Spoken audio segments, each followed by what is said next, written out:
Hello guys! Magandang araw sa ating lahat. Sa video na ito ay samahan niyo ako ay tayo ay mag-DIY ng isang mobile phone kung paano mag-replace ng LCD. Ito, dumating na yung aking order sa online platform. Isa itong LCD. May mga previous siyang mga precision screwdriver, mga suction cut para sa pagtanggal ng LCD. So, let's unbox this one. Okay, ito. Oh, napakaganda guys. May frame na pala ito. Hindi lang ito isang LCD, kundi may frame na siya. So, i-replace ko na yung isang Realme C23. Ito ay naipit sa bag. Kaya nabasag yung LCD. So, ngayon, iinitan ko muna yung paligid ng mobile phone ay yung paligid ng LCD para matanggal natin yung malusin yung ating dating adhesive. So yan, initan ko lang muna para yan. Yes, tatanggalin ko na with yung mga kasamang pangtanggal LCD removal tool. Actually, pwede dito yung guitar pick, yung mga ginagamit ng mga guitars pangtanggal ng LCD. Ayan. Itong mobile phone na ito guys ay nabasag dahil na nadaganan sa loob ng bag. So, wala tayong pambili. Mag-DIY muna tayo.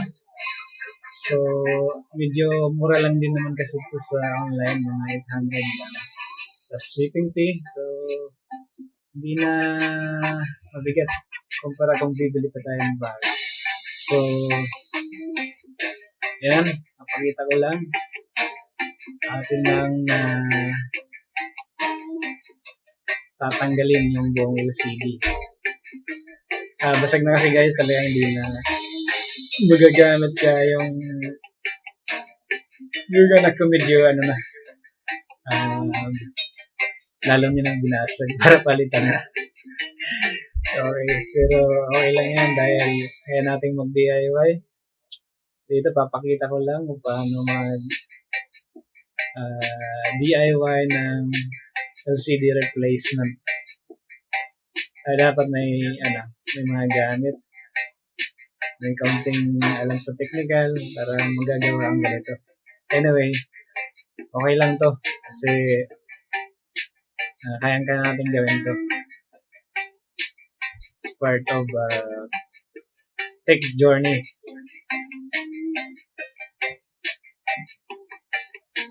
And guys, natanggal ko na yung pinaka LCD. So since na papalitan natin dito is yung pinaka LCD, and then yung order ko kasi is may may frame. So buong yung papalitan natin. I-attach na natin yung board, system board doon sa pinaka frame. And then yung subboard din. Kasi may subboard siya kung saan nandun yung charging port sa yung audio. Okay? So yan. Medyo matagal din gawin guys kasi siyempre yung mga dressing ibabalik natin. Kaya medyo mabuting-ting din. Ayan. Minsan pag sinisipag tayo ay buting-ting din tayo. Okay? Medyo mahaba lang tong video na to guys. Kasi nga medyo pinakita ko yung whole process ng LCD replacement kung paano mag-replace ng LCD. Okay?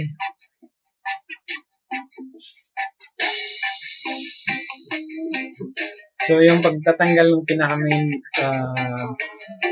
na takip ng likuran, medyo mahirap kasi medyo madikit yung adhesive, pero kailangan lang talaga inihitan muna para madaling matanggal.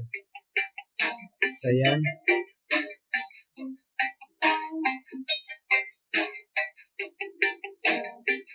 Ayan, binalik ko na guys yung mga flex cables. May mga flex cable kasi tabi dito sa loob.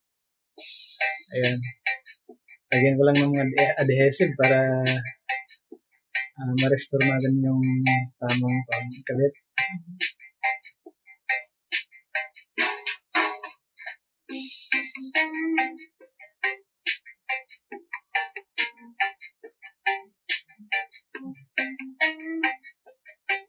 So, yung hinintay ko nito sa pag-order, siguro mga 6 days. Kasi inabutan ng holiday, ng Christmas, kaya medyo naantala. Pero kung inabutan, siguro madali lang din naman, mga 4 days, ganun. So, ngayon guys, halos almost, sa mga parts ng mga electronics, medyo puro online na rin. Kasi kahapon, sinubukan kang pumunta ng Quiapo sa Raon. Bali, naghahanap ako ng pyesa nung nasira yung aking induction cooker. So, hinahanapan ko siya ng pyesa doon sa Raon kasi usually doon ako pumupunta nung nasa sagsagan pa ako ng servicing. Pero ngayon, medyo hindi na ako nagsiservice, pero ang inaayos ko ngayon is mga personal na gamit ko. So, pumunta ako kahapon sa Raon and then unfortunately, hindi ako nakakuha ng parts na pang induction cooker. So, pero nag-search ako online, available siya guys. Kaya ngayon, puro na online talaga. Sa bagay, mas maganda nga yung online kasi hindi ka na magpapagod pumunta doon sa mga bilihan. Pero nagbakasakali lang ako kahapon, pero wala talaga.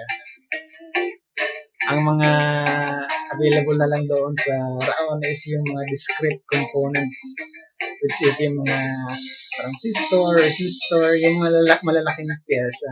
Kasi mga discrete, mga pang-amplifier, mga pang-malalaking, yung mga malalaking TV, may yung mga tube. Hindi YouTube yung mga tube type. Okay, ito guys, still, binabalik pa rin yung mga parts nitong Realme C23.